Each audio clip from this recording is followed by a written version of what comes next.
नमस्कार, जय श्री राम दोस्तों। इंजीनियर पीपी सनातनी में आपका बहुत बहुत स्वागत है। चलिए शुरू करते हैं। माननीय प्राइम मिनिस्टर जी नरेंद्र मोदी जी, मैं आपसे हाथ जोड़कर माफ़ी मांगती हूँ। मैं आपसे क्षमा चाहती हूँ। जो आपके विरोध मेरी वीडियो बनी थी, मैं उन वीडियो को लेके बहुत ज़्यादा शर्मिंदा हूँ। मैं बहुत ही ज़्यादा गिल्टी फील कर रही हूँ।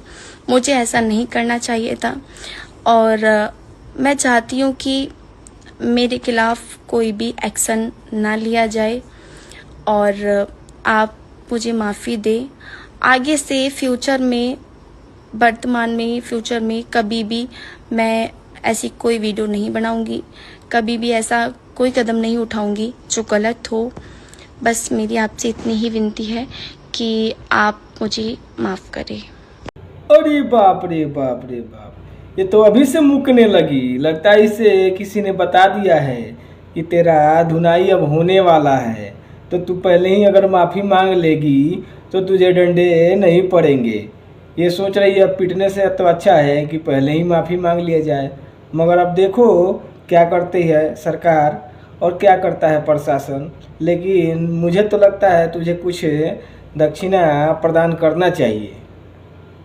मंदिर गई थी लखनऊ में, वहाँ पे धक्का मुक्की, इधर टच कर रहे हैं, इधर टच कर रहे हैं। गुरुद्वारे में कभी ऐसा नहीं होता और अभी भी मंदिरों के दरवाजे पर गुरुद्वारे के दरवाजे। इसके मन में श्रद्धा प्रेम रहेगा, वो उसको तो वहाँ अच्छा लगेगा मंदिर में। जिसको मदरसे गुरुद्वारे मंदिर विजिट करना है, पूजा करने का नियत नहीं है, उसको तो यही लगेगा कि किसी ने यहाँ छू दिया, किसी ने वहाँ छू दिया। श्रद्धा मन में होती है तो आदमी भगवान से मिलने के लिए जाता है, उनको अपना श्रद्धा सुमन अर्पित करता है, तो वो उस इरादे से जाता है। धक्का मुक्की तो लोग करते ही हैं जब ज़्यादा भीड़ हो जाती है तो उसमें तो तुम भी तो जल्दी पहुंचने के चक्कर में होगी। आराम से जाती तो धक्का मुक्का कहाँ होता। और उसमें भी तुम्हें लग रहा है कि यहाँ किसी ने छू दिया, यहाँ किसी ने छू दिया, तो जानबूझकर तो कोई छुआ नहीं होगा।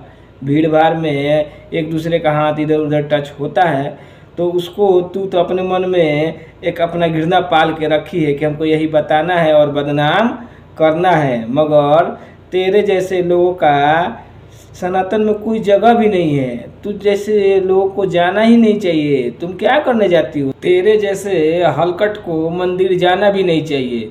तू मत जा, तेरी ज़रूरत नहीं है मंदिर जाने की। तू कहीं बार डांस में चली जा, वहाँ डांस कर, तेरे को लोग अच्छा देखेंगे, कोई टच भी नहीं करेगा वहाँ। तू वहीं चली जा। भर रही है, आप देखिए जरा। मोदी के दलाल हो, ये करने हो, मोदी के दलाल हो आप लोग, ठीक है? मोदी के दलाल हो, मेरी टी-शर्ट लगी है, मेरी टी-शर्ट लगी है।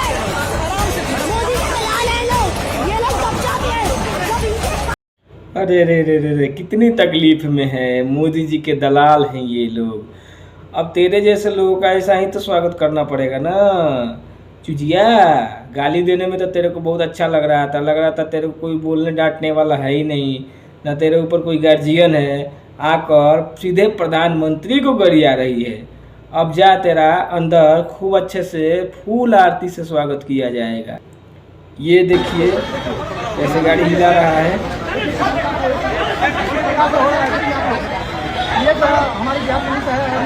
और अब देखिए इसकी हालत क्या हो गई है।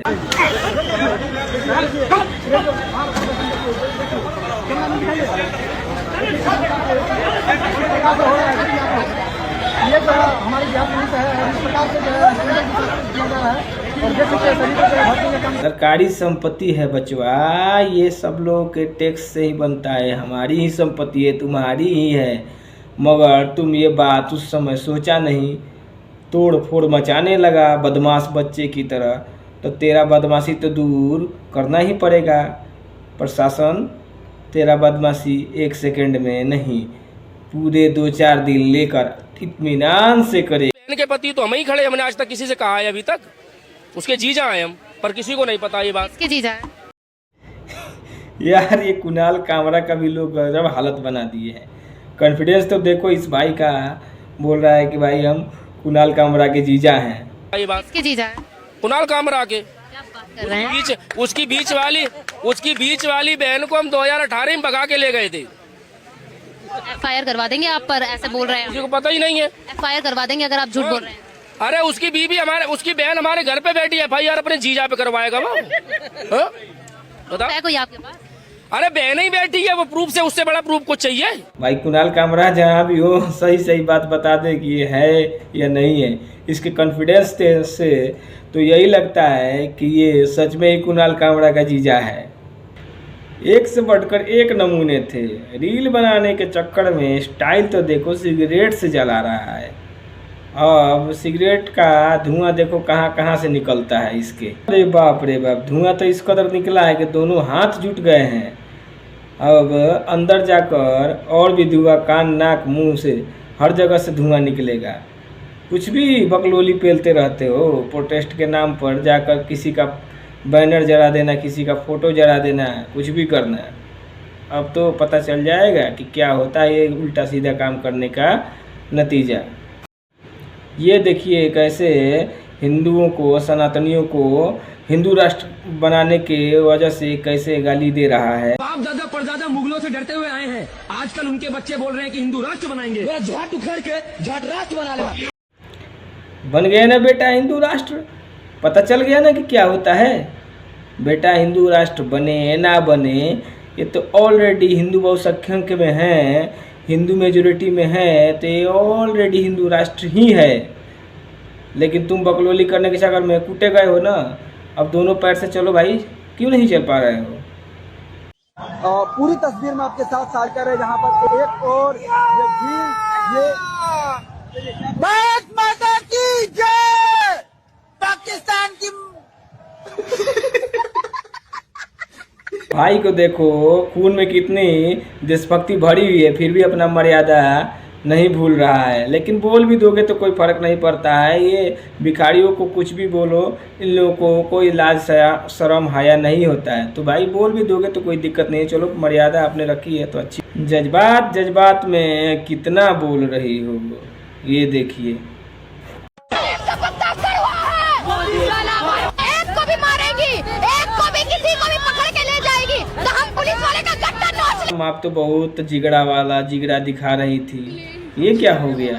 ना ना ना, रोना नहीं चाहिए, चुप हो जा, चुप हो जा। रोने की आवश्यकता बिल्कुल नहीं है। आपने गलती किया है, उसका आपको मिला है, क्या बोलते हैं उसको, कर्म का फल। तो आपने इतना मीठा कर्म किया है तो इतना ही मीठा फल मिलेगा ना। जितनी लगन से आपने मेहनत किया उतना ही मीठा फल मिला आपको। तो इसमें रोने गाने की कोई ज़रूरत नहीं है। ये रहा एक और नमूना। तुम जो है वीडियो बना रहे, अब मेरी समझ में बात आई, तुम हमारे से बोल रहे सरकार कैसी, हमने कुछ अंदर की भड़ास निकाल ली, ये उल्टा सीधा कह दिया, प्रशासन हमारी गांड में भट्टा बजावेगी और तब मजे लोगे। इसीलिए आए ना तुम यहाँ से, इसीलिए आए हो ना। ये बात तो जायज़ है मुल्ला जी की, वैसे इसीलिए आए हो आप। मतलब मन में कुछ उल्टी सीधी बातें हैं, लेकिन क्या करे बेचारा, डर है कि योगी जी डंडा लगाकर रेल देंगे। इसलिए ये भाई पत्रकार से सीधे सीधे बोल दे रहा है कि नहीं नहीं, अब हम कुछ नहीं बोल सकते हैं, क्योंकि कई मेरे भाई रेले जा चुके हैं। इसने वीडियो लगता है देख लिया है रेलाई वाला। कई लोग कहते हैं कि बीजेपी में कोई पढ़ा लिखा ही नहीं है, कोई एक भी नहीं है। बहुत सारे लोग बोलते हैं कि कोई पढ़ा लिखा ही नहीं है। तो ये लोग सुधांशु त्रिवेदी के साथ डिबेट करना मतलब कौन सा किताब से कौन से पेज से कौन सा पैराग्राफ क्या निकाले, उनके साथ ना मैं स्टूडियो में नहीं जाता, अपना घर से करता हूँ। फिर या इस लैपटॉप पे चैट जीपीटी, इस लैपटॉप पे वो कहाँ निकाले, फिर उसका निकालो और मारो नेक्स्ट लाइन में। यार वो कहाँ से क्या क्या पढ़कर आते हैं यार, कसम से। मैं जेमिनाई, चैट जीपीटी, गूगल उनके सामने सब खड़ा कर मारो तीनों। अब मुझे लगता है कि उनके साथ डिबेट करने के 3 नीचे लोग मारो, इसका आंसर मारो। विद्वान इसी को कहते हैं कि उसके विपक्षी लोग भी उसकी तारीफ करते हैं। तो सुधांशु त्रिवेदी नो डाउट बहुत बड़े विद्वान हैं, बहुत पढ़े लिखे हैं और बहुत उनका दिमाग अच्छा भी है, उनका सेंस ऑफ ह्यूमर भी बहुत तेज़ है, याददाश्त भी बहुत अच्छी। अगर आप लोगों को वीडियो अच्छा लगा हो तो अपने सनातनी भाई को सब्सक्राइब करके सपोर्ट कर दीजिएगा।